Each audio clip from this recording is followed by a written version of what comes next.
Welcome to Zeto.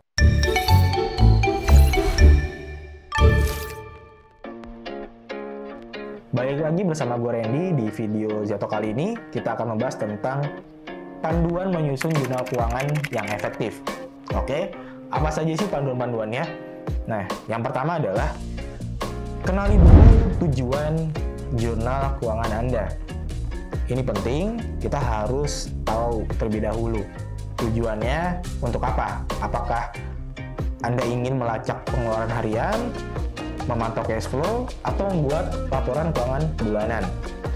Dengan menetapkan tujuan yang jelas, ini akan membantu Anda untuk menentukan jenis informasi apa yang perlu dicatat dan dievaluasi.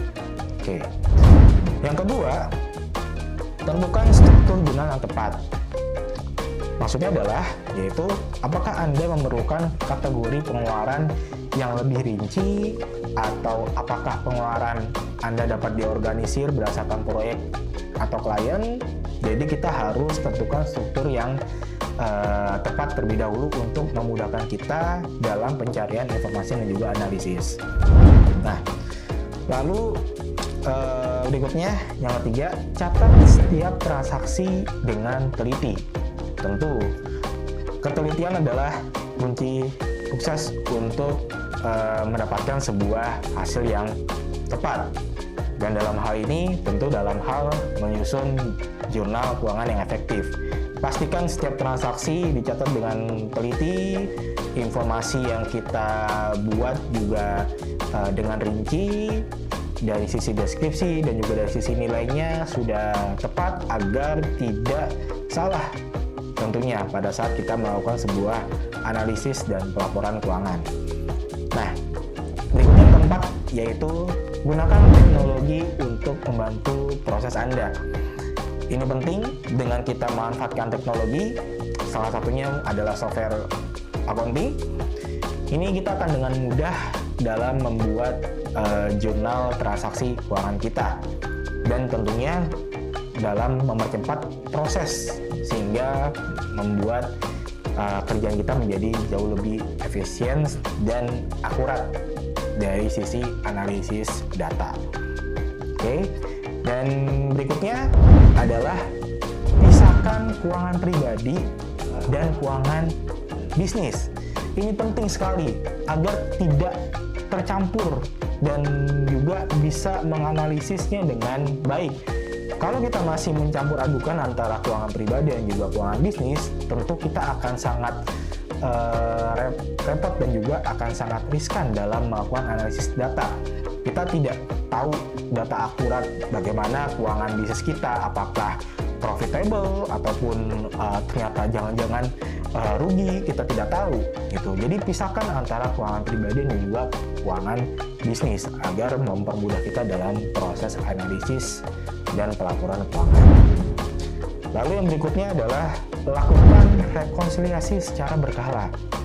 Ini penting agar kita membantu dan memastikan bahwa apa yang sudah kita catat ini berjalan dengan baik dengan laporan yang kita terima dari sisi bank. Jadi kita bisa tahu apakah uang keluar masuk di bank kita itu sudah sesuai dengan apa yang kita catat di pelaporan keuangan kita, sehingga kita tidak lagi bingung dalam melakukan analisis data. Nah, lalu tentu analisis dan evaluasi secara periodik. Jadi selain kita catat, tentu kita harus rutin melakukan analisis dan juga evaluasi secara berkala per periodik, gitu, agar kita bisa meninjau bagaimana dari sisi laporan keuangan kita dan juga bisa menganalisis bagaimana planning ke depannya dari sisi proses bisnis kita. Dan yang terakhir, tentu simpan dan lindungi data kita dengan aman.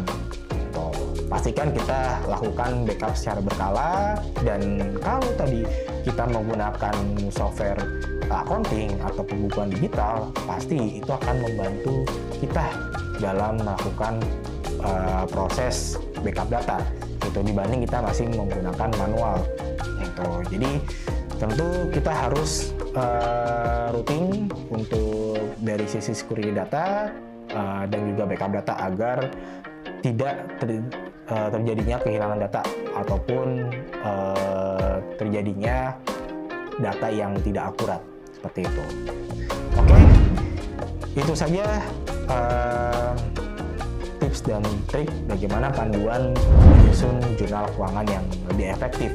Semoga ini bisa bermanfaat untuk Anda, dan silakan share video ini sebaik-baiknya agar bisa memberikan manfaat lebih bagi orang banyak. Silakan like dan juga komen serta subscribe channel kita, dan sampai jumpa di video berikutnya. See you.